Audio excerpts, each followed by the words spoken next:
I'm begging for the author that nothing happens to Raphael, because if it does, I'm gonna fucking kill every single one, alright?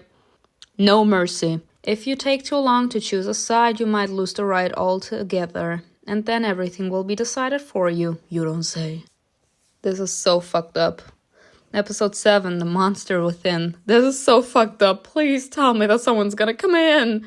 Astrea's detective agency. I don't want to continue. Foreign thoughts writhed in her mind like worms. Simona felt her slimy, sluggish movements. Her insides had turned into rotten leaves. She felt like plunging her fingers into her own flesh to scrape out everything disgusting, everything alien, just to stop hearing that mournful, gurgling voice, to stop feeling it inside her. Raphael is already dead. You'll only ease his suffering. No! The angel's skin looked marble-like, unreal in the moonlight. He really did resemble a lifeless statue. Please wake up. The pain, y'all. Tears blurred her vision, corroding his perfectly flawless face. It melted and clouded over, no matter how hard she tried to hold on to it. Now. Simona jolted and the angel's eyes flew open. Oh yes, finally, thank you! For a moment it seemed as if her soul had left her body. She watched herself as she leaned over Raphael with the spear in her hands. She felt fear fill every cell in her body. Then there was another voice in her head. He has the power too. He says, shut the fuck up, you motherfucking bitch. Goddamn. He has the power too. Oh my god. I mean, if Raphael actually has part of this man's powers, whether they were supposed to belong to the beast in the first place and maybe Raphael stealing them, he would have part of this man's powers, just like in Harry Potter, like, you know. So maybe he has the capability to actually calm our mind as well. Simona. Raphael's lips didn't move, but he called to her so clearly and with such thunderous volume that she could hear no other sound. That's alright, Simona. It's alright. Bye, not this man trying to calm us down. Sonny, it's okay for you to take the spear, though. Like, take that motherfucking spear away from me. The darkness, defeated by light, fled like a coward. Just like the beast, It left an emptiness within her. How will I explain this? Try to hurt Raphael? Where have we... Sometimes.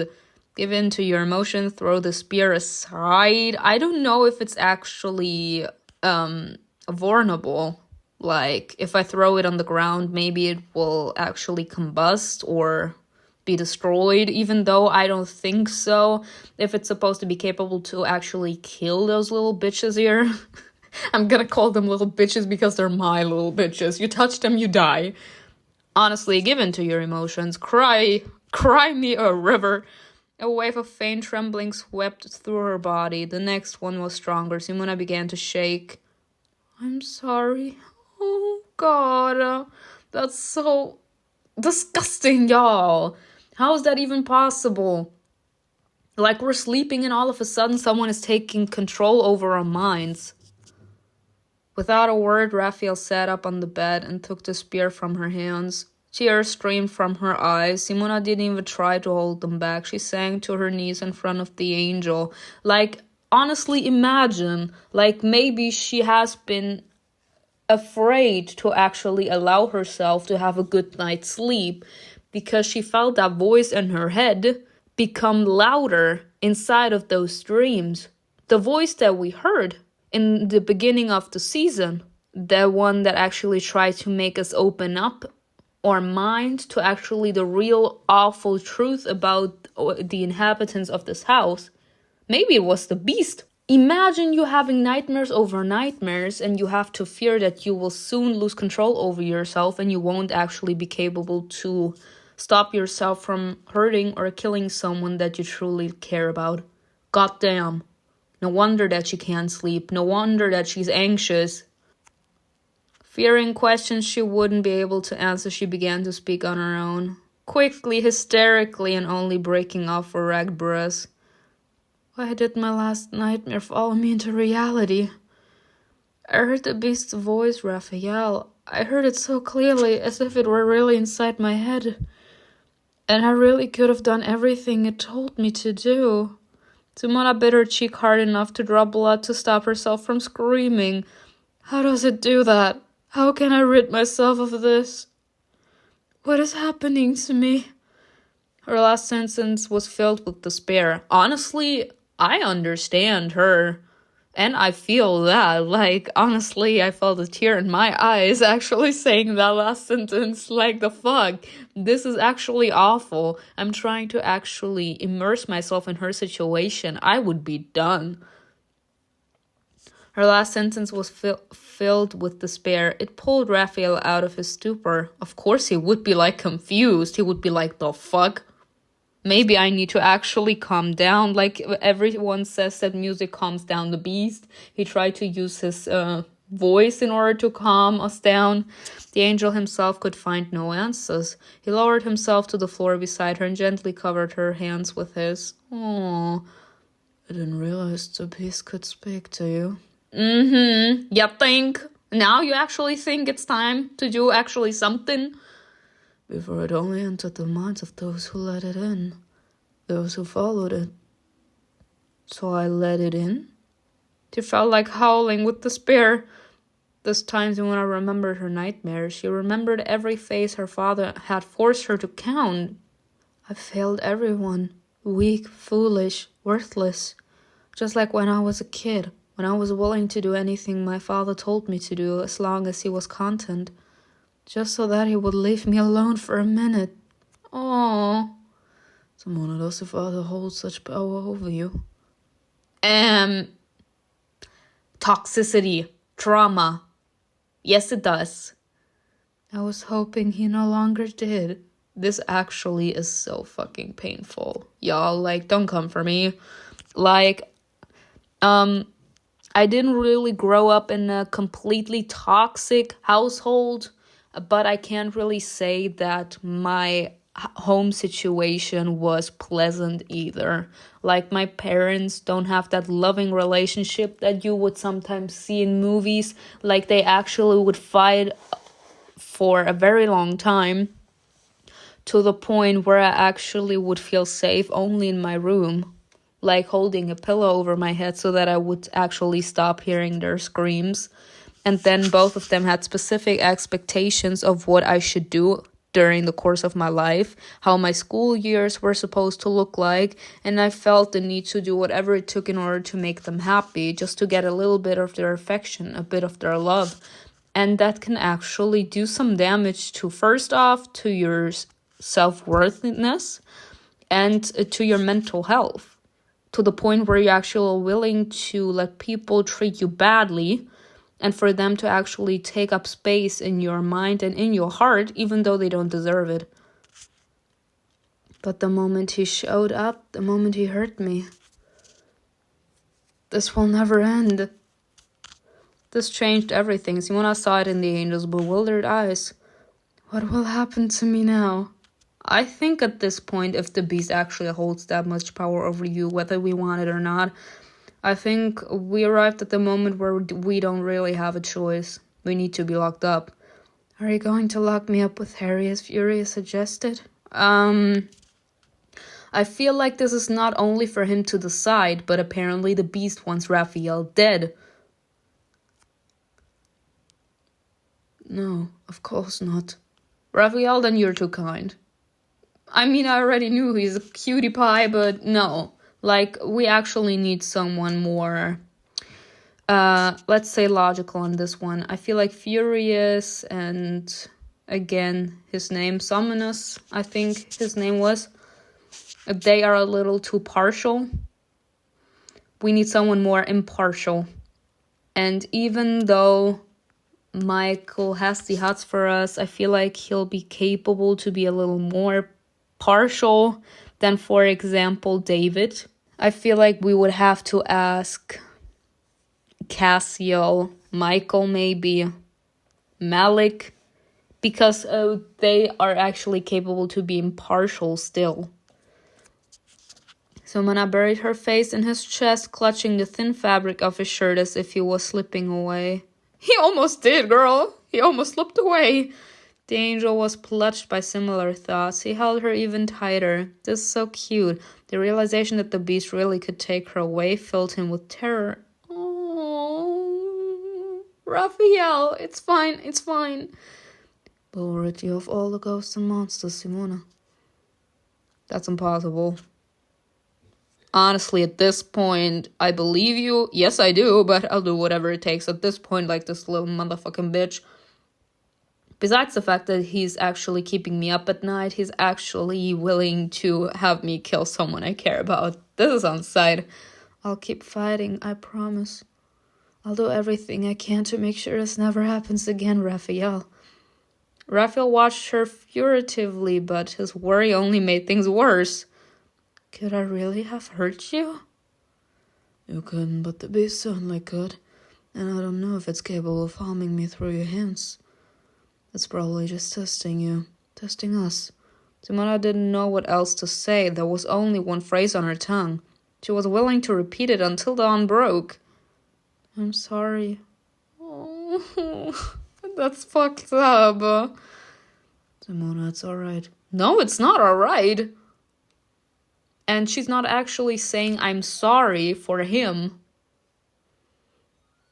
Honestly, because she knows that he would actually say that it's alright. She knows that he would forgive her. She's saying it for herself. Because she will never ever forgive herself for having been weak in front of the beast's influence. Because her actually staying here instead of allowing herself to be locked up was the reason that the beast maybe was capable to get in touch with her in the first place. Now we know that the beast contacts you when your mind is most vulnerable, in your sleep. And we can fight it. We have Somnus and Furious. Now they're actually just gonna have us locked up. But the most important thing is that we have this knowledge. After all the terror she'd endured, her new superiors did not stir any negative feelings in her. On the contrary, she really wanted to accept their help. She wanted to stop questioning her loyalty to Astrea. I don't want to betray their faith in me. I don't want to become their enemy. Oh, I did forget that we had like this moment of common ground. I'm just extremely cautious, fight me. Just thinking about it made her insides churn. Her fear for her own future made her sick. I just found a home. I can't lose it. Sleep here, Simona. I'll make sure the beast doesn't invade your thoughts again. Oh, can I sleep here? I don't want to sleep. Now we're completely done with life. We're like, yeah, right. I fell asleep and this bitch actually got power over me. There's no way in hell I'm falling asleep.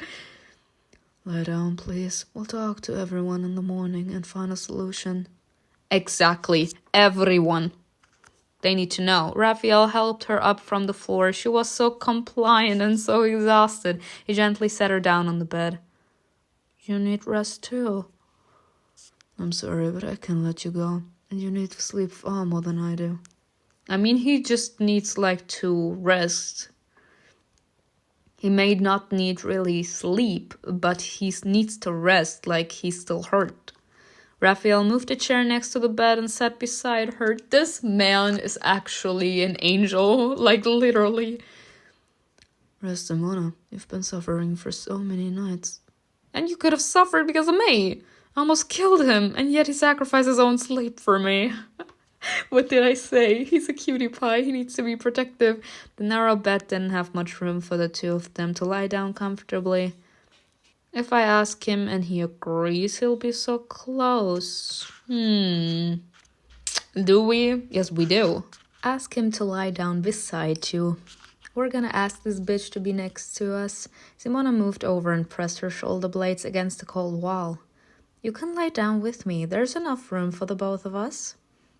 There was laughably little space, but Raphael remained tactfully silent.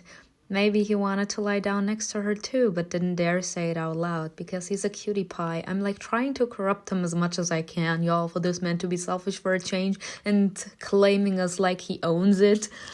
But Apparently, this man is just too kind. Simona could sense his hesitation. She didn't know how to overcome her own shyness, but after everything that had happened, she physically needed to know that he was near, that he hadn't distanced himself from her. Y'all, the way that our character has been actually running away from this bitch like the plague, and now the situation is reversed. Please? Oh, I feel bad for her though. Like, again, she must be extremely traumatized by herself, like on her own. Raphael hesitated for a moment. His gaze lingered on the inviting curves of her body, so delicate, so desired. Raphael thought about how easily it would break. Y'all, so we are actually corrupting him. Oh, I'm in love. About how little time it would take for it to turn to dust. And for the first time, he was grateful for his allotted lifespan. His chest tightened as the bed sank under his weight. The angel lay facing her. There was almost no space left between them. There's that scent of meadow flowers again. I will never change my opinion of you, Simona. You'll always be the most sincere, tender, understanding person to me. Not this man breaking me in half, y'all. Like, I'm pretty sure that he's more confused than him actually blaming us, because he most definitely knows how powerful that bitch is. So, but still, it's kind of painful. The most beautiful. Thank you. This man actually knows how to talk. Like, it's very rare to actually find someone that is actually capable, like, to put into words what they feel for you. And it's actually just beautiful to have someone actually say it out loud, like to confront you with how much they actually felt for you. Simona pressed her hands to her chest. She was unsure where to put them. Raphael was more at ease. He immediately placed his hand on her waist. Ooh! He slid it up toward her ribs. Now this man, he has no chill, and thank goodness you don't. Like, it's been a while. Like, honestly, I actually think this is so sad though. Like, we can actually follow the relationship developing. MIKAEL, Malik, and Raphael. Like, those three, we rarely get to see them. We rarely have the opportunity to interact with them. And then when we do, we have like this huge ass jump from like a shyness to possessiveness in like a few seconds. Them actually taking charge, them like becoming extremely aroused, like them becoming wild.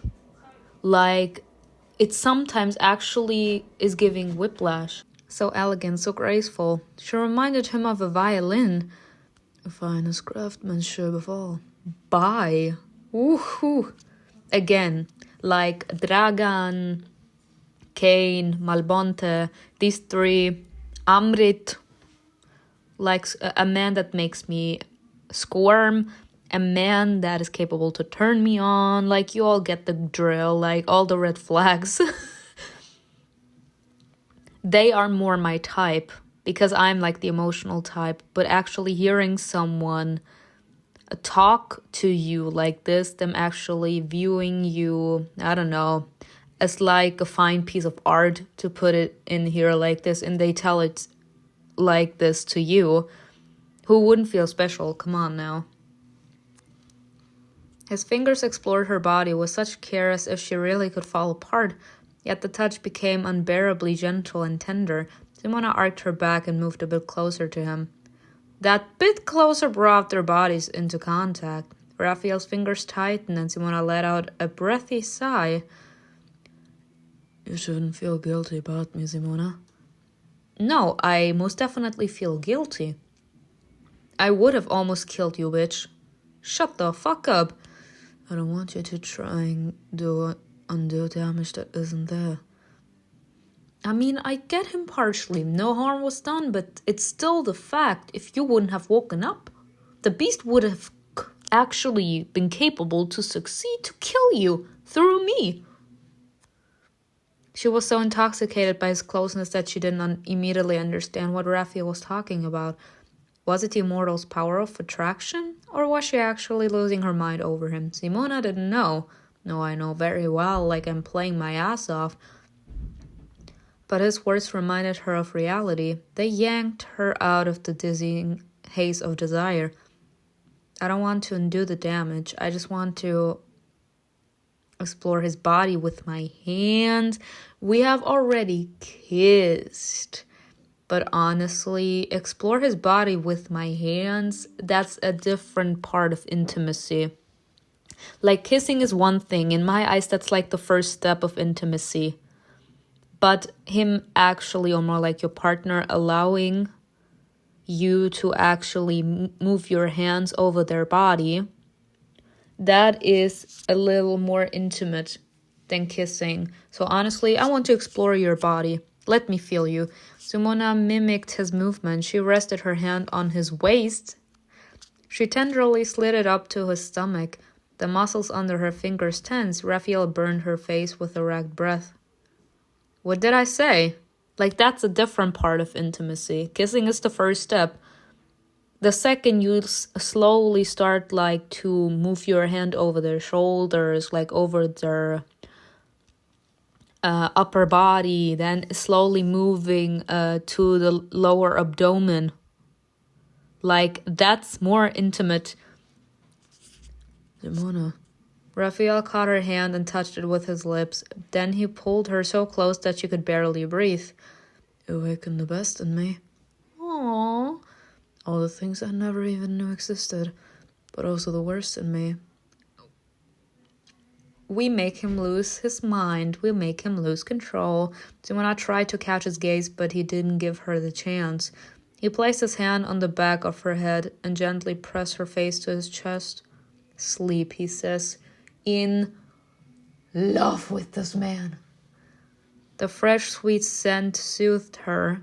She no longer felt the need to fight for his attention. Simona grew still.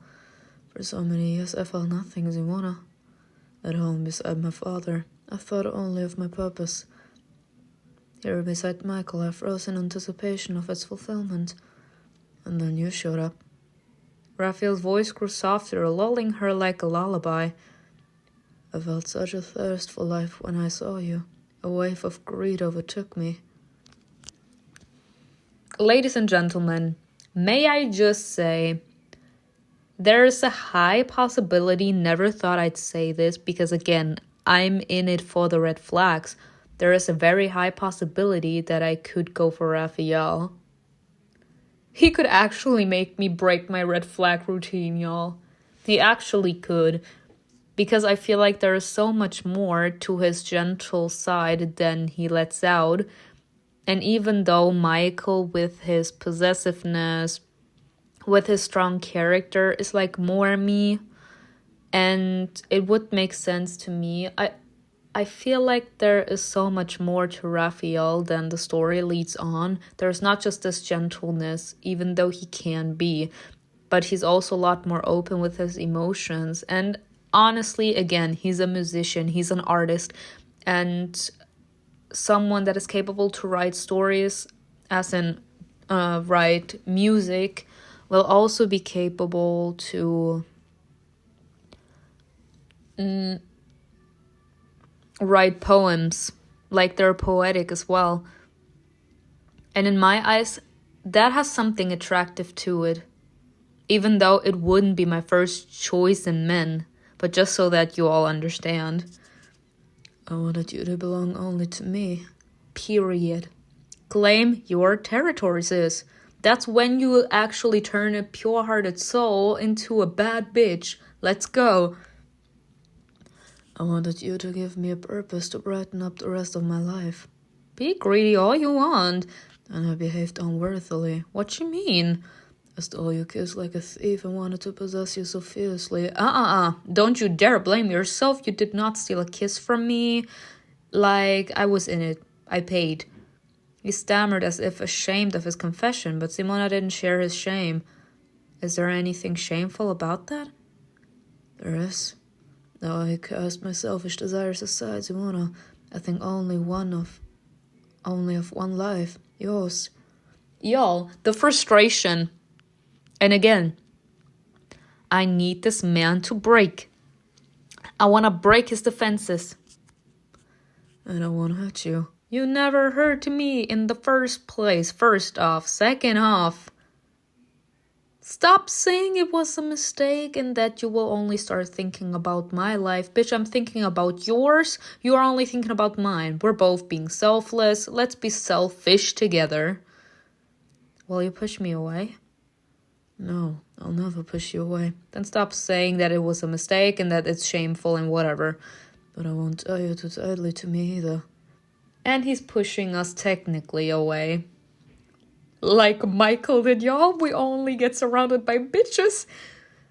So that you won't have to tear those threads from your heart one day. Oh, hell no. Stop saying that. You're not gonna hurt me. This man actually using a metaphor that he's like a rose. The thorns that he will actually inflict on us will remain stuck in our heart. She wished he would stop saying such foolish things. She wished to silence him with a kiss, to soothe his overwhelming thoughts with all her tenderness. But his warmth, his safety, his quiet whispers, his gentle scent, they all left her defenseless. And just to put in this example as well, like normally we have like played stories or have empathized about the fact that we women are like the pure souls in theory that are into the bad guys / into the bad boys, into the red flags. Like you all be known that they bring like the negativity into our lives and they kind of rub off on us and then we become a sassy bad bitch. But it could also be the opposite, that the woman is the bad bitch and the guy is like this cutie pie that is like trying to, or more like without actually trying to, he's subconsciously, without us realizing it, healing us from a past trauma, and we're slowly rubbing off on him, so he becomes a little more selfish, we become a little more selfless because of the fact that he's slowly healing us from past trauma, and we're growing together. Like, it can also go the different way. We'll talk about this tomorrow. Her mind faded into a dreamless sleep, the best thing she could hope for right now. Because of Raphael, he'll remain awake. She felt like Raphael was covering her with a soft blanket, heavy, soft rustling. In love with this man. Oh my god, stop. He opened his wings for us. No, stop. It's so cute. This is the cutest thing ever. Are we seeing this? He's actually hugging us. A nice little lullaby that he's singing to us. Honestly, y'all, again, like seeing his face actually on the screen. He's not the most beautiful one out of all of them, but his character, again, is making him so attractive to me. Under it, Simona relaxed completely. All her thoughts evaporated. The angel who no longer needed wings to soar used them in a different way. He covered the one dearest to him and guarded her sleep. In love with this, he counted the seconds and prayed that they would not pass so quickly. Oh, that was a little over an hour away. I love this. When Simona awoke, Raphael was already at the table. The angel was slightly hunched over as he made entries in his journal. He's probably writing about my failed attempt on his life. I don't think so. As if reading her thoughts, Raphael turned around and greeted her with a radiant smile. This man, like, how can you actually be mad in his presence? He has this calming aura, just like MIKAEL. Like, you are just... okay, let me say it differently. Because of the fact that MIKAEL is very closed off and detached from his emotions, like he's not really capable to show it and to actually put into words how much we mean to him, he actually has the capability to make you become extremely upset. But because of the fact that we actually just want this man to allow himself to feel, that we want this man to let us in, and Raphael is the kind of person that already is carrying his heart on his sleeve. And this man then actually just like saying everything that we want to hear, what we need to hear, then seeing this man's radiant smile, showing all the love and compassion that he has for us, it's just calming you down. Who wouldn't love to be greeted like this? Good morning, Simona. I would jump him, honestly. In a romantic way, and also like in an affectionate way. Yeah, like this time not actually jumping as him wanting to jump into bed with him. I mean jumping in as in hugging him. He was the reason we were capable to get a good night's sleep. Good morning, Simona. I took the liberty of speaking with MIKAEL in advance, so come down when you're ready. We'll all be waiting for you in the living room. Her throat went dry. She forced down a lump and mumbled. MIKAEL doesn't mind speaking with me. Oh. The spear was no longer in the room, but even its absence was a bitter memory for her. Simona, please. RAPHAEL is so not having our guilt. Bitch, allow me to grieve, for fuck's sake. Like, especially for someone that truly cares, we will have a few problems actually dealing with this, because especially like if you have a very strong mindset or you are extremely proud, pride actually comes from feeling the need to be in control. If you can't control life itself, then at least have control over your life. And the biggest fear for those are actually losing control over their lives. She will need some time to actually wrap her head around the fact that she, well, lost control over herself and she almost killed you. She truly cares about you, so she will feel guilty. Goddamn, just accept it. Simona didn't want to take advantage of RAPHAEL's kindness, so she got up obediently. I'll be right there. I just need to change. I wouldn't give a damn about changing the fuck. As if I don't have worse things on my mind. Simona slipped into her room and headed for the shower. Dozens of possible outcomes swirled in her head. If I get kicked out of Astrea, I don't think we will get kicked out, but the situation is really dire. Without looking, she put on the first outfit she found. And now, I just played Song of the Crimson Nile. Now apparently gods are capable to hear you from across the room. We played Heaven's Secret too. Malbonte can hear you from the end of the corridor. But these angels can actually hear us actually dragging a spear across the entire hall. Are you seeing why I'm upset? It do not make sense. How is it possible that they did not actually hear us? Without looking, she put on the first outfit she found. Well, provocative. Are you serious? As if we actually have the time for this.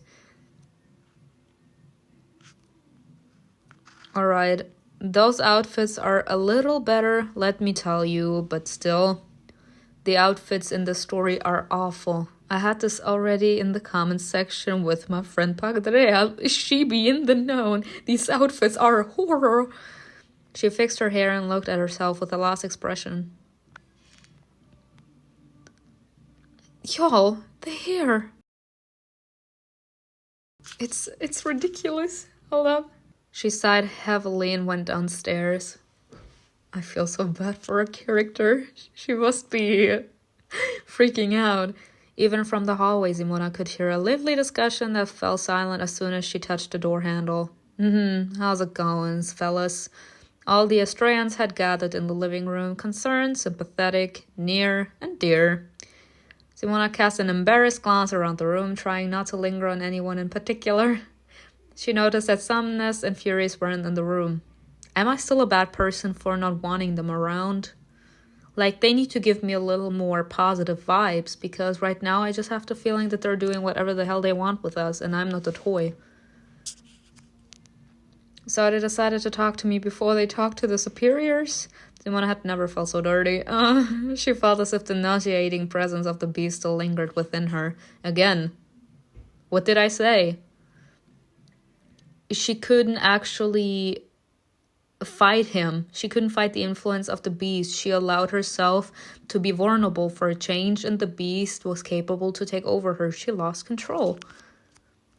As if even her appearance had become uglier, as if betrayal had marked her face. Okay, now that's being a little bit too dramatic, but like, she would be feeling like that in that moment.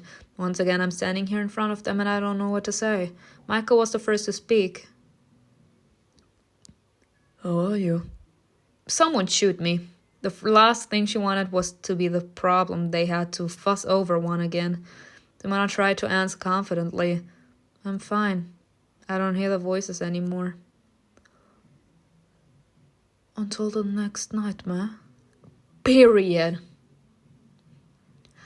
Of course, like, this could be viewed as a shade, but honestly, it's a valid question. Like, we were capable to have a good night's sleep, and the beast wasn't capable, like, to get into our head because RAPHAEL was there. Like, we can't sleep in RAPHAEL's room all the time. I mean, we could, but you get what I mean.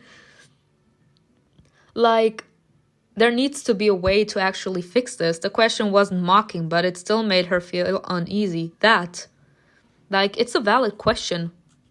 We need to find ways to actually get rid of that. We need to solve this before Simona closes her eyes tonight. We need to present this information wisely, leaving out certain details. No one brought up the betrayal. It was clear that no one intended to. The need for apologies or pleas had disappeared on its own. Simona felt a nasty pang of shame. How could I even think they would stoop to that? But we have to tell them the truth. I'm not asking for lies. I'm saying we shouldn't reveal everything all at once. It's one thing to hear a voice and another to obey it. The fact that its voice is in her head is enough for Samnus to get inside it. What if it's not enough? Does he want to keep Samnus and Furious from knowing what I try to do? But will they be able to help if they don't know everything? Let's tell them. Like, they need to know, for fuck's sake. What are we seeing here? Honesty. They know more, and they have proven to us that they truly care and want what's best for us. They allowed us to be in our apartment because we had some problem dealing with everything. And they were outside of our room, making sure that no one of those bitches that wanted to sacrifice us could get to us. Just be honest. It was foolish to seek danger among allies when the enemy was already so close. If they really can help, then let them know exactly what they're up against. Half-truths never lead to anything good. I know that from experience. You don't have to be alone with them if you don't want to. Any of us could keep you company. Well, of course. After all, it's so much easier to fall asleep with a crowd of men staring at you. Ha. CASSIEL grimaced and David rolled his eyes. If Simona doesn't mind, I see no reason to continue this argument at all. This is her decision first and foremost. She has made it. Show some respect. Ooh, MIKAEL is not fucking playing. He's like, show some fucking respect. Reputation. David frowned. He spoke through gritted teeth. Ooh, you're willing to take responsibility for your actions. That's commendable. I mean, at this point, we have to tell them. Whatever happens, will happen. At least that way, she won't feel that much guilt anymore. I don't like this. You're giving up our advantage. The Archangel closed his eyes for just a moment. Then he spoke much more coldly than usual. MIKAEL. We're on the same side, David. What advantage are you talking about? Oh, of course we are, MIKAEL. Please, no bitch-ass attitudes. The episode just started. You'd never guess it from his tone. It's just that we're only going to end up in the same place together in one scenario. If we lose, we definitely won't be celebrating at the same table, though. Are you really going to lecture me about oppression? What is all of this? Stop it, for God's sake. RAPHAEL, me? RAPHAEL's tired voice immediately diffused the tension in the room. Simona, I'll speak with Samnus. I'll come to you at midnight. Try not to sleep until then. And please don't leave the house. If you get bored, read a book or watch a movie. You need to stay here until we sort this out. I'll be in my room. And Simona, you must understand, there is a battle for your soul. The beast longs to claim it, and it has clearly secured your consent through some form of deception. But this is not the end. My father speaks to me on its behalf. He is the one who holds power over me. This news didn't faze Michael in the slightest. And we'll free you from him as well. Michael is not having bullshit this update. He's like, bitch, if this man still thinks that he has some kind of power over you, we will beat it out of him. I love to see the foreplay. Everyone joined her for breakfast except Michael. Are we surprised, y'all? Are we surprised that Michael is gone again? They try to act casual. They smile as they discuss the upcoming night's procedure, as if Somnus had entered their minds at least 100 times. What if Somnus sees something he shouldn't? The only dream, Simona. Somnus might be surprised if it's not the beast that visits you tonight, but one of us.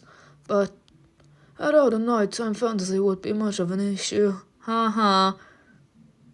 You're not everything I think about, David. But they were clear that we shouldn't get too close, weren't they? At that, they mostly pinpointed it at him. Get close, yes, but to think about it, no. Never mind. Trust me, it's unlikely that you will shock these two no matter what you dream. Let's just say they have extensive experience when it comes to love. They particularly never leave their bed on their island. CASSIEL didn't like where the conversation was going. I mean, David is always trying it. He interrupted with a short sentence. It's Simona. Alright, the food's getting cold. Bye. Breakfast from David, from CASSIEL. Oh my god, RAPHAEL has been kind to me. He's been kind. I love strawberries and pancakes. Is that coffee? Is that coffee? It's coffee. Then, of course, David with the rose. Honestly, the rose. Oh my god, CASSIEL though. That breakfast looks good. Honestly, but from RAPHAEL. I want to take it from RAPHAEL. Deep down, Simona hoped they would stay with her until evening. But after breakfast, everyone had things to do. RAPHAEL went to speak with Somnus. CASSIEL and David headed to the church that MIKAEL had found. Simona swore to everyone that she would live to see the evening. She found herself alone once again. I'll try to find something to entertain myself. Malek? Sometime later. After reading through all the news, Simona suddenly realized that she'd run out of things to do. Her thoughts, set adrift in a sea of idleness, floated from one shore to another. They jumped from topic to topic. Simona followed them listlessly, trying not to think about the night ahead. At some point, Ruth's face flashed before her eyes. Simona suddenly realized that the beast could have been influencing her friend through dreams in the same way.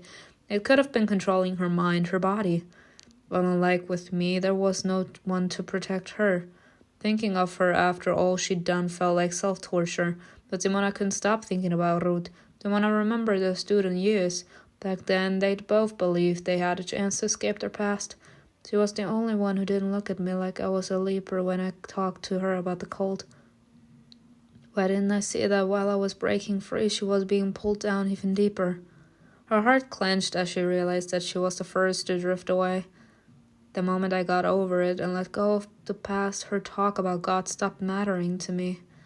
That frightened me. I spoke to her less and less. I abandoned her. I repaid her friendship with empty promises and silence on the phone. She had an unbearable urge to find out how Ruth was doing. Malik should know. Should I call him? I honestly feel so fucking bad for her. She's such a good person. Like, after everything that woman did to her, she feels like it's her fault. She's blaming herself. If she would have remained by her side, if she wouldn't actually left her, they were kind of like each other's moral support. And while our character found some common ground, like she actually set footing and was capable to develop herself and her capabilities, Ruth actually lost her footing by us actually slowly leaving from her life. So she thinks now that it's her own fault that her friend actually tried to destroy her. Alright, let's call Malik and ask him about Ruth, even though I don't understand why we would want to know about her. She's the one that screwed us over. But again, we're too good of a person. This time Malik's greeting was drowned out by an indistinct background hum. Huh? It was a mix of countless sounds. His velvety voice still reached her, breaking through the muffled buzz. Mona, I'm beginning to think that you literally can't live a day without me. You caught me, Daddy. You caught me. What can I tell you? It's been such a long time. You are barely around, so I need to pick gem choices in order to get to you. The sound faded and grew quieter. Apparently he'd managed to find a quiet place to talk to her. I'm not interrupting you, am I? Not at all. How could we ever get on his nerves? I'd even say your company's more timely than ever. I'm stuck here killing time. I'm waiting for a flight. Are you leaving or meeting someone? I have to visit a small French province. A tactless question slipped out on its own. For long? Your charming team won't even have time to miss me.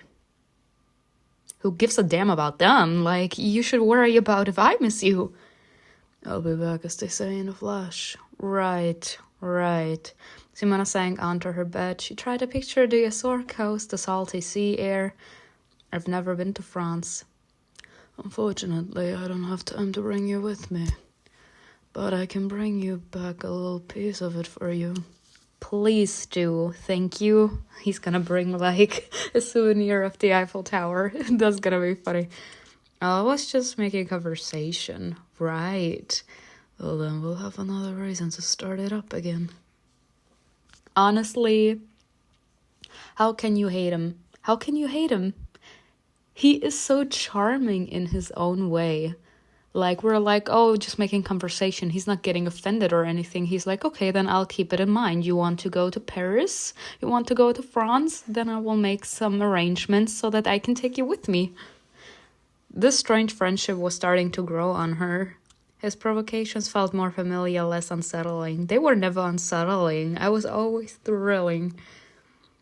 And who would say no to a friend with connections like this?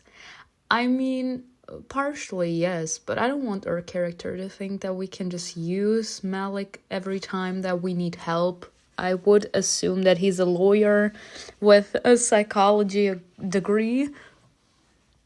I hate that she gives off the vibe that she's just enjoying this man because of his connections and not because she actually grew fond of him. But you wanted something, didn't you? I was thinking about Ruth. Malik's tone was full of faint sorrow. His voice felt so tangible as it tickled her ear, as if he was right next to her. Goosebumps ran through her body, betraying her excitement. What did I say? Thrill. And I had hoped you'd considered my offer. What offer? Oh, right. When we were in that old church. Or can we view it as monastery? We were talking about sexual intercourse. Okay. Offer? To indulge in the sweetest of sins with me, Simona. Period. He be in the know. Like, he has a very good memory as well. I dig this bitch. God damn.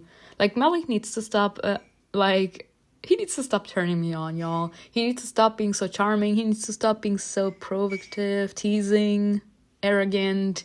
Because I dig it. Malik laughed at her silence, a soft, muted chuckle. I am weak. Your silence convinces me that you're not ready to answer yet.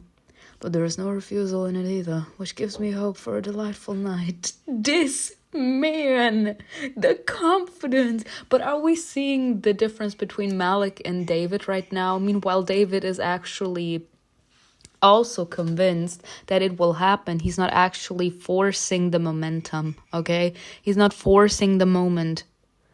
Meanwhile, Malik, he knows that his time could possibly come, and he's like, when you are ready, I'll be ready for you. Like, he still leaves the choice up to us, if you get what I mean. Malik. Nah. Malik, thank you. Simona. Period. Don't be coming to me like this. What do you want from your unfortunate friend? Y'all, please don't tell me I'm the only one. I actually had the feeling that this is Simona and then Malik both saying each other's names was like the starting of a phone sex that be coming to me. It felt like both of them were kind of like enjoying the moment, were like moaning to each other. Done. I want to talk to her. About what? Me? What would you want to talk to her about?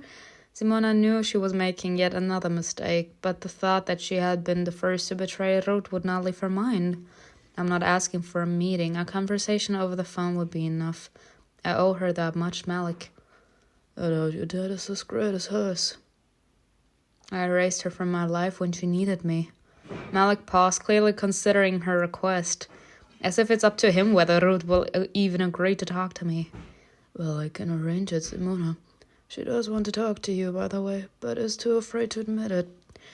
She even has a gift prepared for you. What kind of a gift? What kind of a gift? A good one or a negative one? Don't worry, it's not like her old surprises. Are you sure about that? Some trinket. I'll ask her to send it to you. You want to give Ruth a chance. You have a kind heart. We really do have a kind heart, like, or character.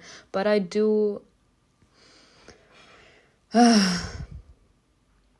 I mean, what happened was actually so fucked up. And she actually contributed to us losing our life. She does not have a right to say shit. But I would say right now, us actually finding out what happened to her, if she's alright, that's more like for us. That's us being selfish. Because we want to, like, actually have some kind of confirmation that what happened was not our fault. That whatever happened was because life is a bitch. That we didn't do anything to actually force the situation. So that's why we want to talk to her. Besides, if you actually have a kind heart, you don't want anyone to suffer because of you. So if the situation actually calls for it, if we have the opportunity to make sure that the other person is fine too, even though she wouldn't have been so kind to us, that's us being us. Like, I don't need to forgive you, but it's in my kind heart to make sure that you're safe and sound. After that, I can let you go, sort of. A pleasant female voice announced that it was time to board. Well, I'll be back soon, Simona. We'll talk then. I'll be waiting, Malik. Simona found herself wondering how her upcoming meeting with Sumnus would go. She picked up a book to pass the time, but the words kept slipping from her grasp. After reading the same sentence for the 5th time, Simona gave up. I'm too nervous. This is pointless. As if sensing her despair, there was a knock at the door. Somehow Simona knew exactly who it was. Come in. David slipped into the room. Honestly, I could use this man's bitch-ass attitude right now. Like, just make me feel special that something can be fixed. He walked up to her and stopped provocatively just a few feet away by. Aren't you supposed to be with CASSIEL? I annoyed him and scurried home to his approving silence. How cunning of you. I'm driven to cunning by the fiendish fate that deprives us of any chance to be alone. What are you talking about? You got more of my body than most of the people in this house. So you decided to take matters into your own hands? Is no one else at home? It's just David. David took a step closer. He whispered softly and enticingly, There is no one home, just you and me. By this man actually enhancing his desires towards us by, I see. Do I want to, though? Do I want to, though? That's like the fucking question. I see. No, you know what? Better lock the door. At this point, you take what you can get, ladies and gentlemen. Malik always disappearing into nothingness. And I need to actually let out my frustration. She didn't have to ask twice. The door was locked in an instant. And the next thing she knew, Simona was in his arms. She was wrapped in the warmth of his body. She thought about how cold she'd been without him. She melted into his gentle, responsive embrace. This time it wasn't full of passion, but of a longing for her. David held her as if he hadn't seen her in an eternity. Honestly, the thought that someone is ready to come in here and they actually set like an ultimatum for David to actually control his impulses. As if he had spent every second imagining this moment of reunion. And she felt the same way. He can't be this good. He's like my fantasy come to life. Are you sure about that? I would actually replace him with Malik, truth be told, because Malik has like a way with words, let me tell you. He's telling you enough to make you desire, but he's not getting too much into it. So he's leaving it up to your fantasy, and then he will comply to your fantasy. David, on the other hand, already has like a complete, like, a get-go on what he wants to do with you. Because he's been imagining it over and over and over again. Simona buried her face in his shoulder and closed her eyes. She felt his soft lips on the top of her head. That's so cute. I could hold you like this forever. And that's it? And do everything you'd let me do, little witch. Simona knew that a single word could change the nature of this embrace. Or even a glance, a breath. David neatly sensed her every move. He listened intently, ready to fulfill her every desire. He's even ready to comply with her desire. Oh god. Is he waiting for permission? Since when do you wait for my permission? Honestly, at this point, how could I forbid you anything? Honestly, since when do you wait for my permission? I was sure you'd just do whatever you wanted. Don't tell me you didn't share my desires. I will allow it to your fantasy, my bitch. I will allow you to fantasize everything you want from me. I did, and I do. Her words sounded like a call to action. They were the invitation David had been waiting for. His lips touched her neck, leaving a hot kiss that lingered on her skin. Desire swept over her so quickly that Simona began to lose her head. We're alone in this house. No one will stop us. Somnus won't be here for a while. The thought of their superior sobered her for a moment. Wait, hold on. Simona pulled away and met his passion-clouded eyes. Bye. Wild animal again. I love this for us. Like Raphael is the exact same thing. He just said it. But honestly, I agree with Astrea. Like, I think this is fucked up. We get to kiss Raphael. We get to kiss David. And apparently also CASSIEL, but apparently I lost that opportunity. And no one else. Like, what about the others? MIKAEL, Malik. Why can't we get a chance to kiss them? Like, what is this? What will happen if Somnus finds out? About my feelings for you. He already knows about that, but we're talking about actually intimacy. Yeah. He already knows. David leaned toward her neck again as Simona drew back once more. He wasn't warning you about feelings, was he? It was about specific actions. Yes, Simona, I suppose he meant sex. The wretched snake thinks he's the only one allowed to have it in this house. Honestly, that's funny. Yeah, the implications. The revelation thrilled her. What happens if we get closer? Aside from the fact that would be the happiest demon in the world, bye. Simona grabbed his hands and forced him to look into her eyes. Be honest, please. If you give yourself to me, I'd probably be stripped of my wings. Wow. Wow. And he's willing to take that risk, y'all. He says I'd be stripped of my wings. So that means he would be human. He would turn human. And that's a small price to pay for the joy of being with you.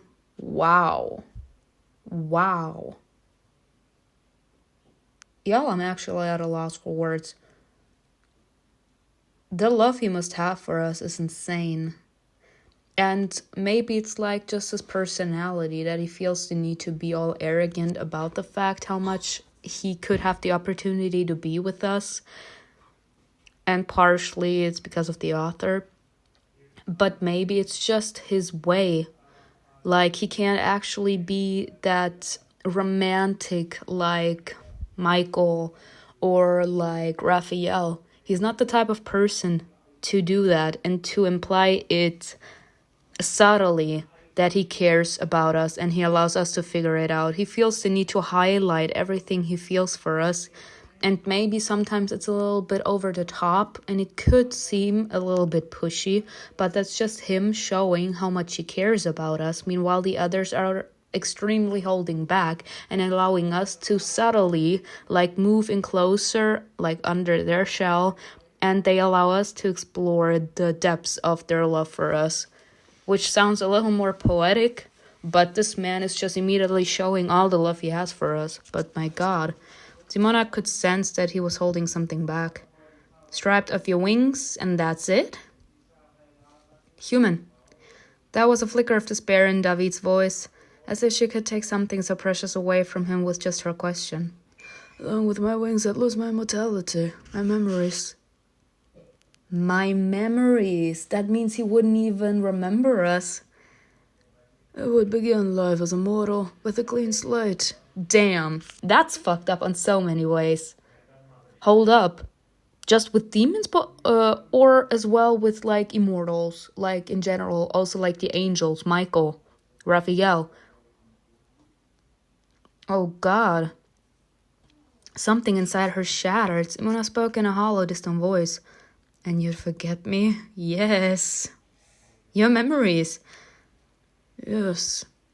That's fucked up. But are we actually taking into consideration that he's willing to go through all of that? Just to be with us at least once? God damn. This man loves unconditionally. The tiny world knocked the ground out from under her feet, but this next verse lifted her up again. But you find me. Wow. Wow. And you'd steal my heart again with that bewildered smile of yours. Are you sure? Like, I sometimes have the feeling that their characteristics are kind of like because of their demonic or angelic nature.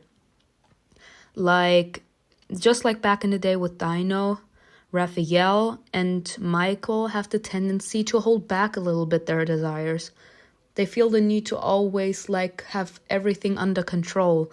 And then there comes like this one person around that is capable to literally strip them of all their willpower and ignite their demonic desires to that extent that they can't do anything but to give in.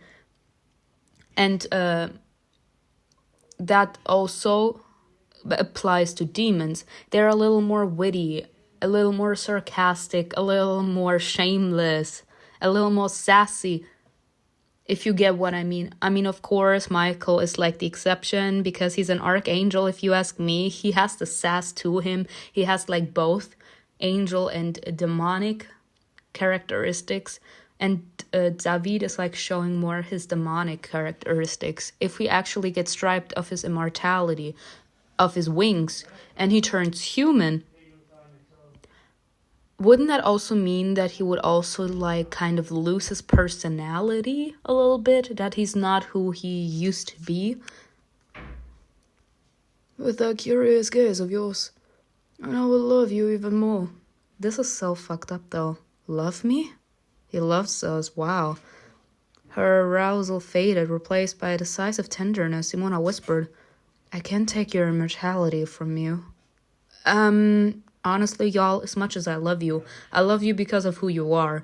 And if me actually being with you is the reason that you could lose everything that you stand for, perhaps. We don't know how much it means to David to actually be an immortal, to be a demon. So, if I truly love you, I want what's best for you. And even though you love me, it doesn't mean, in my eyes at least, that you should have to give everything up for me. Like, I'm not the only thing in your life, even though your mind is clouded for love for me. I'm not the only thing that should matter to you. You have friends, family, etc. Like, you all get the grid. That's why in my eyes you need to prioritize people. Prioritize time. The time you spend it with, etc. Like, we can't take their immortality. We don't know how much important it is to you. And sadly, you only know how much it means to you when you lose it. And just because he would be even stripped of his memories, and we should come across him again as immortal, if we take him back to Astrea and he sees the immortals and they actually would be talking down on him, sooner or later he would have to remember. Or believe, at least. Like, you only know you love it when you let it go, sort of. You get what I mean. David buried his face in her hair and groaned softly. I painted such a beautiful picture for us, Simona. And you condemn me to an eternity of suffering without you. My apologies, master.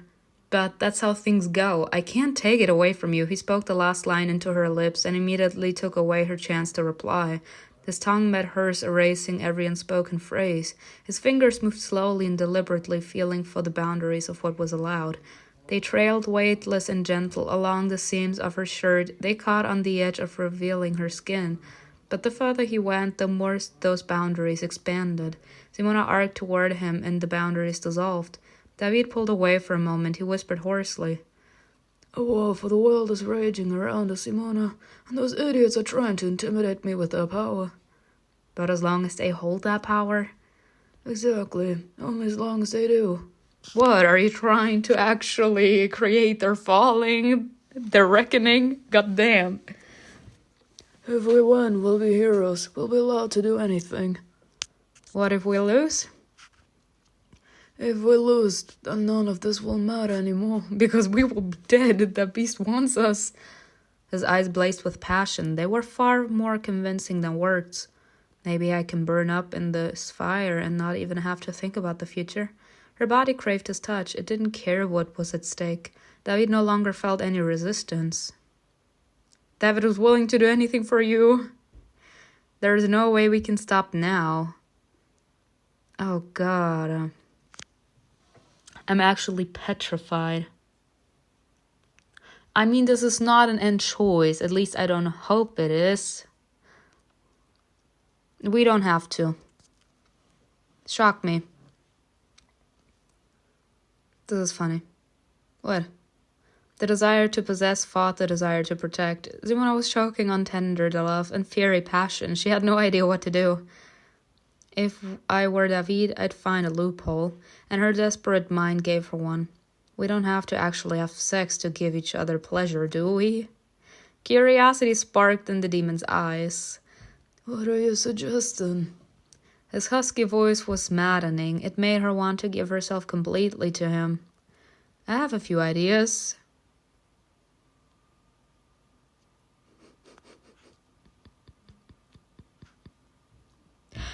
End the date. This is so fucking funny. We could simply cuddle. If I already chose this option, I'm gonna at least pick the most wild one. I can make you feel good. Yes, we can.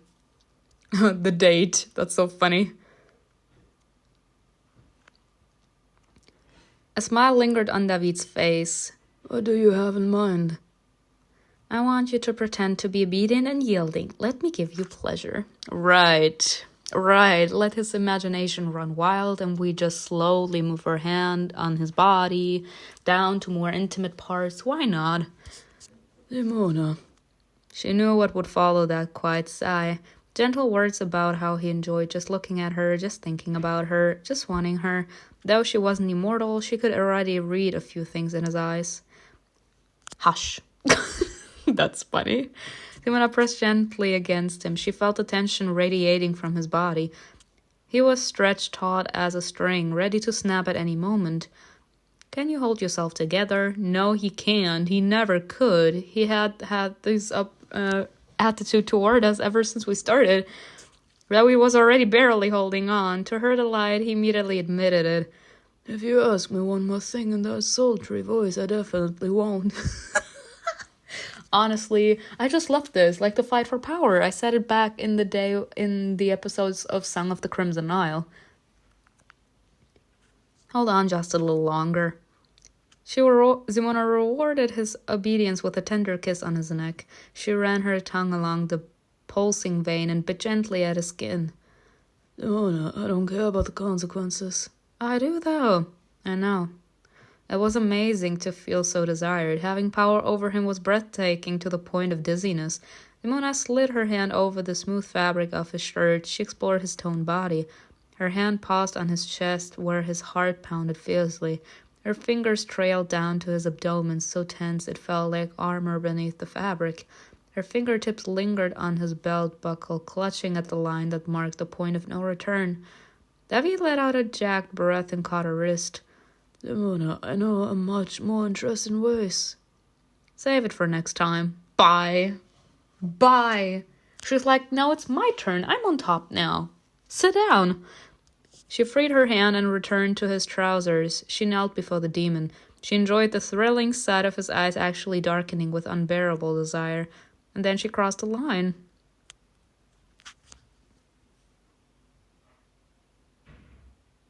That's interesting. No, but he is gorgeous, though. Quietly and slowly accompanied by the faint jingle of metal and the whisper of an unzipping fly, Devi was torn between the need to throw the stubborn woman onto the bed and the equally burning desire to surrender to her initiative. Now you're gonna surrender to my initiative. Like, she's actually willing to give him a blowjob. I feel like that's where this is coming out. He put his hand on her chin and lifted it gently. It's you who should be moaning with pleasure, Simona. Let me. I want this so much. And he let her. His hand slumped away. Intense anticipation was written on his face. Her slender fingers continued to explore him, reaching the most interesting place. Honestly, now that I think about it, are angels capable to impregnate humans? Or more like in the story, to be more accurate, immortals? They traced the outline of his hard length, pressing against his underwear. She released it and hesitated for a moment. Simona wasn't really experienced in this particular art, but the moment the tip of her tongue slid along his heated skin, his guttural, drawn-out groan told her that she was doing everything right. What did I say? And so she continued. Her movements, fueled by her own growing arousal, became bolder and more daring. Simona listened to David's voice and studied his body's reactions. With her wet lips and keen tongue, she traced confessions across his skin.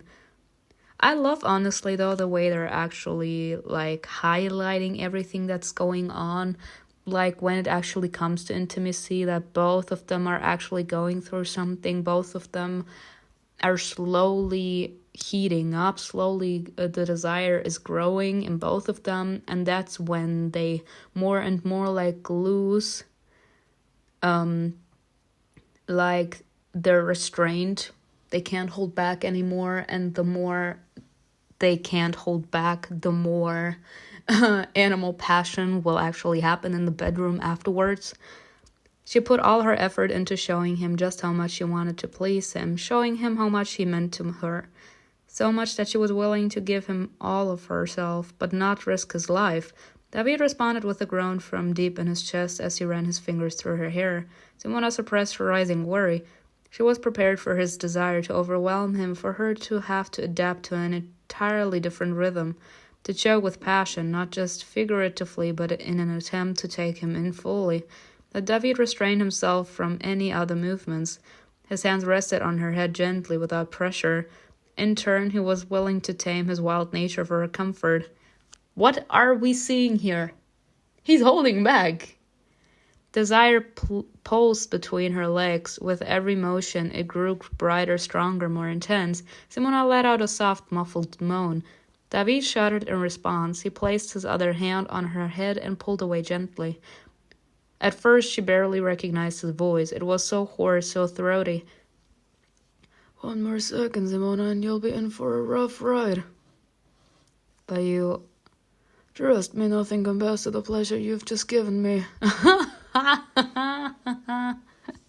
So this man actually loves blowjobs. Okay. Alright. Now, whenever I close my eyes, I'll see you kneeling in front of me. Bye. Honestly, ladies, as dirty-minded women like us, because I already know that I've ruined all of your innocence by now, so who am I kidding?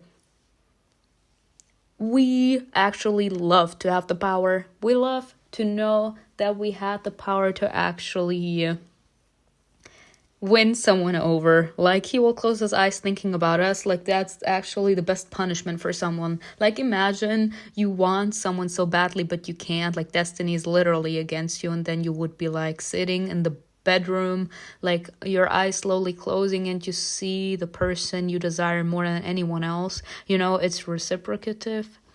Like, they both love each other, and you like allow your imagination to run wild. Goddamn. David quickly cleaned himself up and helped her to her feet. I didn't focus on work much before anyway, but now.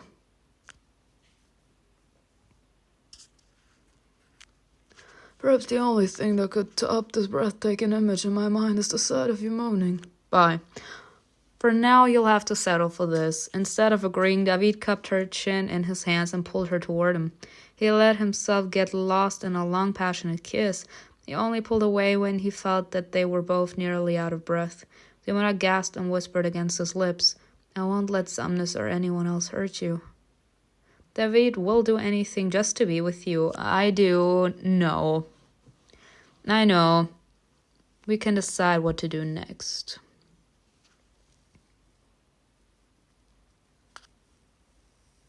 Oh, boy, not the hands. I grow soft with the hands because I feel like it barely happens nowadays anymore. People like holding each other's hands. They more like hug one another. Simona took his hands and looked into his eyes. Let's imagine that the beast is gone, that we're free. Samnus and Furious have left us alone and we're free to do whatever we want. No, she says, now we concentrate fully on the power of imagination. First, we'd celebrate. Somewhere near where nothing and no one can distract me from you. And if we're talking in a global sense? Believe me, it won't seem ordinary to you. I'll make sure of what, Dad. Simona squeezed his hands tighter and smiled. Seriously, David, what does our future look like? His changing expression made it clear that it did not hold good promises. I can let you tempt fate and play immortality. What do you mean? We will die. We're not immortal. David didn't answer. He continued his mysterious train of thoughts. I can lose you. And if we only have a few decades, I'll live them with you. They'll be the best years of my life.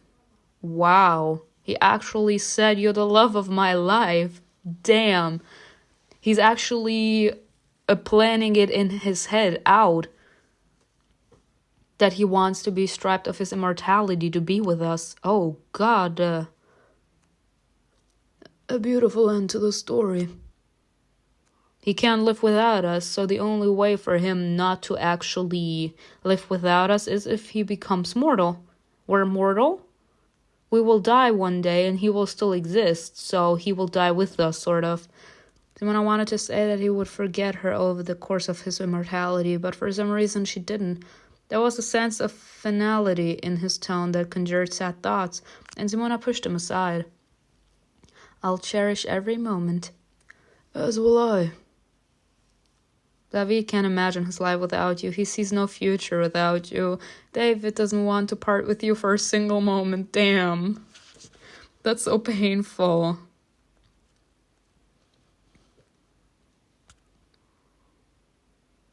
They spent the rest of the day talking.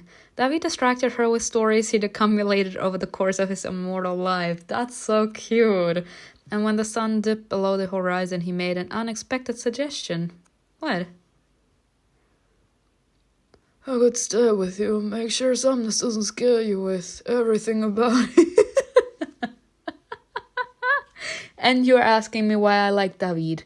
Like, he does have this charm to him. But I get why a lot of people hate him. Again, MIKAEL and Malik, RAPHAEL, they're not Nothing is doing them justice. The last thing she wanted was to let David go, but keeping him there meant giving themselves away. You and a bedroom make a dangerous combination. Sumnus must not see us like this. Are you afraid you'll give in? I will never give in, even though, inside we're screaming, begging. I will not see you see me break. I'm afraid it'll be written all over our faces. David didn't care. Simona took it upon herself to make that decision. I'll be fine, really. Are you sure? His face, he is not having it. He does not believe it. Yes. She had to take him by the hand to lead him out. Simona closed the door behind him. She closed her eyes for a moment as well. Her heart was bursting with love for his demon. But there was undoubtedly space for someone else too. Oh yes, how can I split myself into pieces? Because I'm so fucked up. I played, y'all. Why am I playing with Michael's feelings while thinking of someone else? Why am I flirting with Malik when I don't even know what I want? And Raphael? It really hurt to remember the kiss she had given Felonia. Y'all, my character is so fucking confused. I actually need to, dumb it down a bit. Now it felt like a betrayal. Midnight was creeping up with agonizing slowness, like a lurking predator. She actually forgot Raphael, I might add. Simona watched the clock. She stared into the face of the monster that was time and realized that the meeting was inevitable. She wanted to either speed up the seconds or freeze them forever, but the hands of the clock paused teasingly, only to take another tiny step forward. 10 more minutes.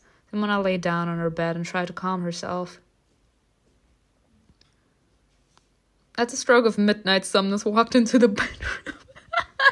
Hello, Cinderella. He slipped in so quietly that Simona didn't notice him until he had already shut the door. He moved soundlessly to the bed and paused over her without saying a word. Then he hissed softly in a lulling tone. So the beast is already in sight. Samna scrutinized her body like a doctor preparing for surgery. It was not the interested gaze of a man. It was the look of a surgeon eager to cut open the patient and see what lay beneath the skin and flesh. That you let it in yourself. Huh? Honestly, I don't understand how it happened. That doesn't matter, Simona. What matters is that it happened. Finally, Samna shrugged. He mercifully ended his little interrogation. Well, you let it in. That's that. How? We didn't do shit. Now you'll have to open your heart to another monster. Uh-oh. Her body reacted before her mind could. She tried to crawl away from Sumnus, but he followed, staying close. The bed creaked under his knees, sinking under the weight of his lean but heavy body. Sumnus leaned over her. He raised his pale hand, its long, thin fingers. Y'all, I'm actually feeling uncomfortable. What's going on? What are you... What the fuck is going on? I feel like what he meant was symbolically. Like, we don't actually have to open up her heart to him. We have to open up our mind to him, sort of. That he can actually look inside and see where the beast has, spread in order, to stop this bitch's influence. With a quick predatory movement, Somnus clammed his hand firmly over her mouth. Simona pressed back into the bed, terrified. He applied more pressure. Hello? A frightened white haze on his eyes pulled her in and stripped her of her willpower. Simona twitched one last time. A muffled, desperate moan escaped her throat. Don't struggle. Sleep.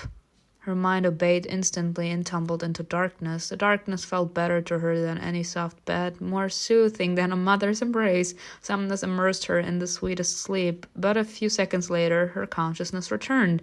The darkness parted and gave way to a familiar setting.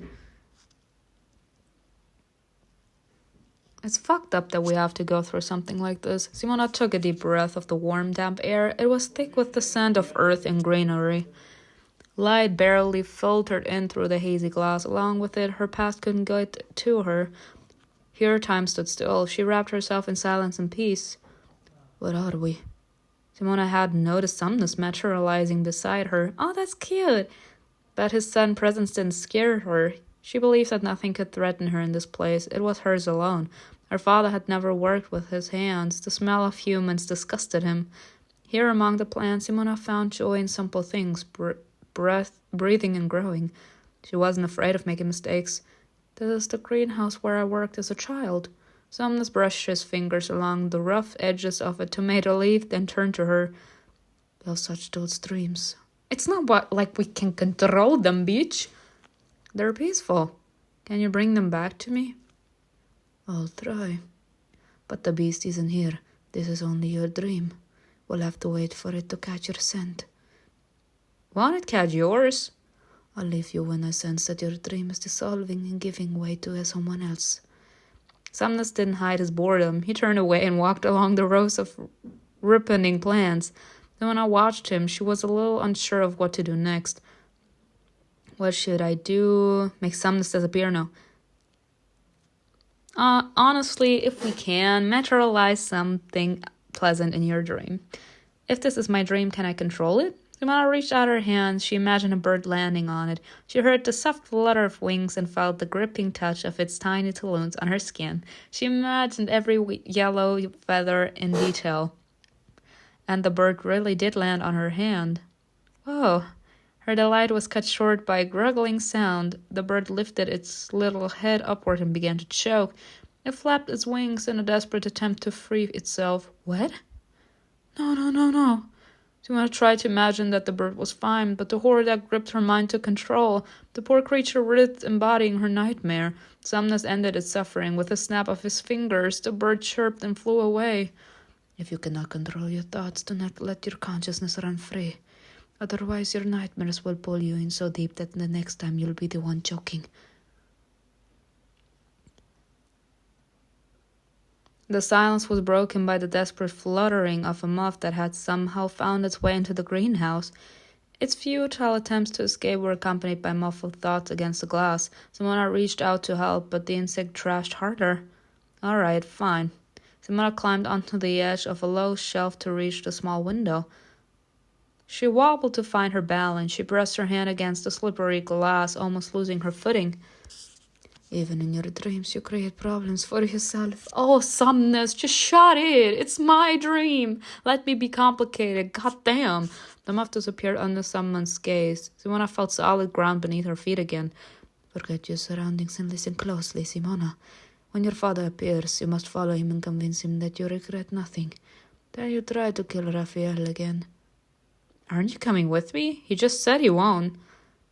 I want the beast to reveal itself in word or deed. Find out where it is, what it wants, why it needs you, anything. My father won't believe me. Then make him believe you, Simona. What if I want to wake up? You'll wake up when I let you. Oh, this little bitch. This man will actually keep us trapped in here, in our worst memories, until we actually get what he wants from us. I think that's fucked up, but on the other side, I feel like this is the only way out. Again, I said that so many times. If we actually want to overcome trauma, mental pain, we have to go through the pain. And this is technically Somnus forcing our hand in the matter. We can't wake up until we actually get what the beast wants from us. Like anything that will help us find ways to get rid of the beast. And I'm not letting you out of here until you give me something. Fear tightened her throat. You promised to help me. Sadly, this is the only way he can help you. The beast is inside of your head, girl. Somnus can actually disperse this man's influence. And I will. I will free you from your dreams. But first make yourself useful to me.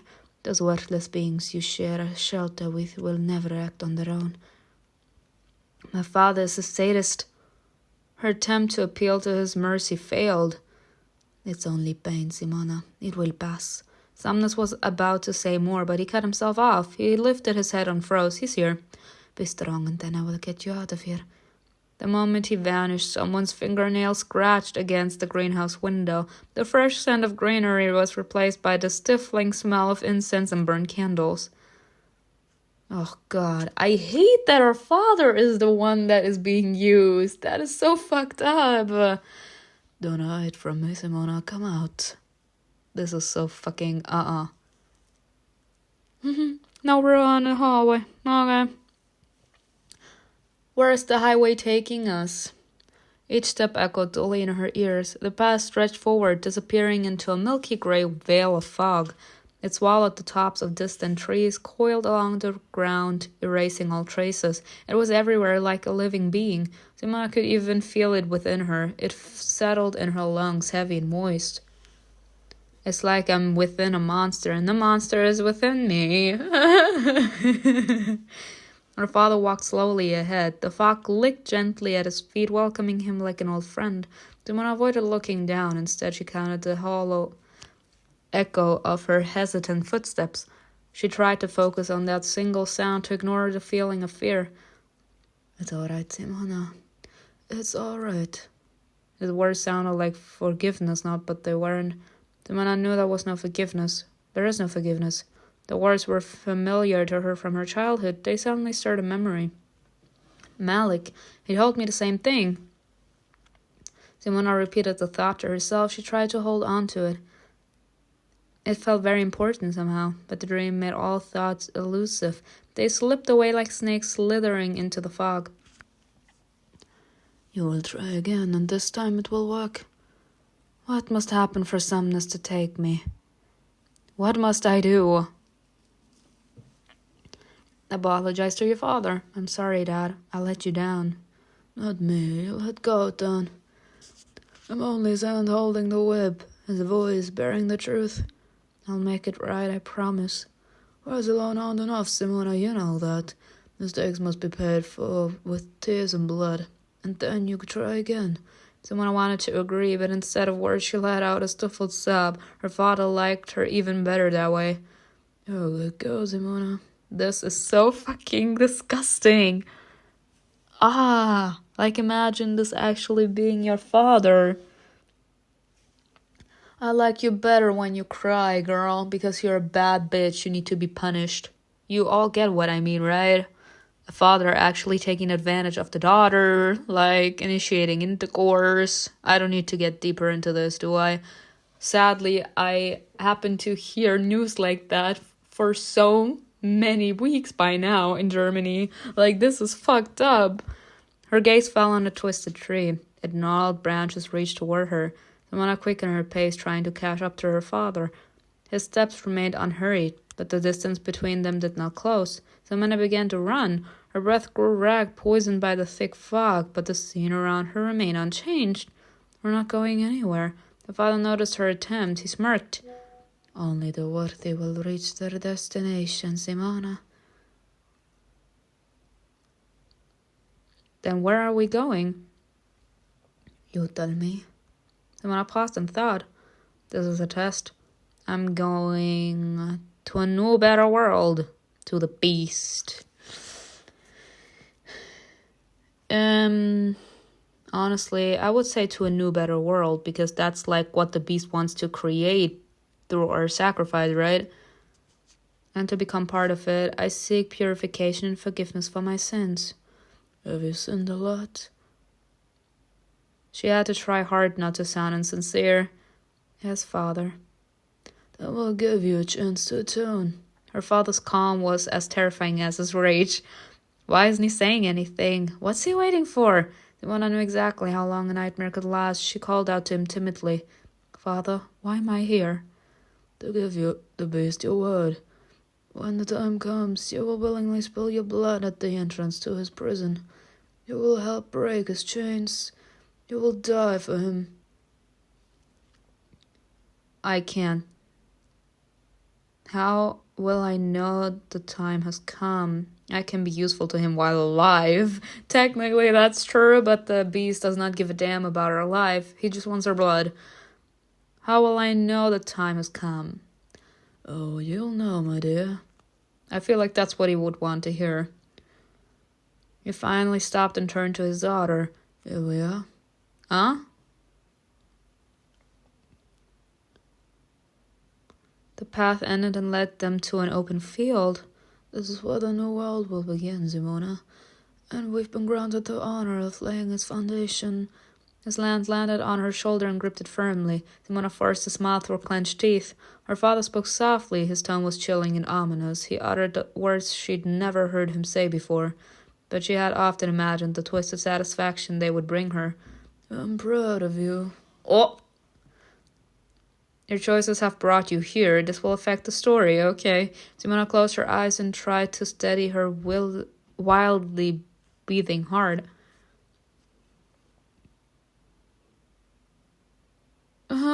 Okay, so he's actually trapped. He's actually trapped in there, okay. So why did people actually have to commit mass murders and sacrifices inside of a monastery? If he's actually trapped in a tomb. I'm like, not a tomb, you know.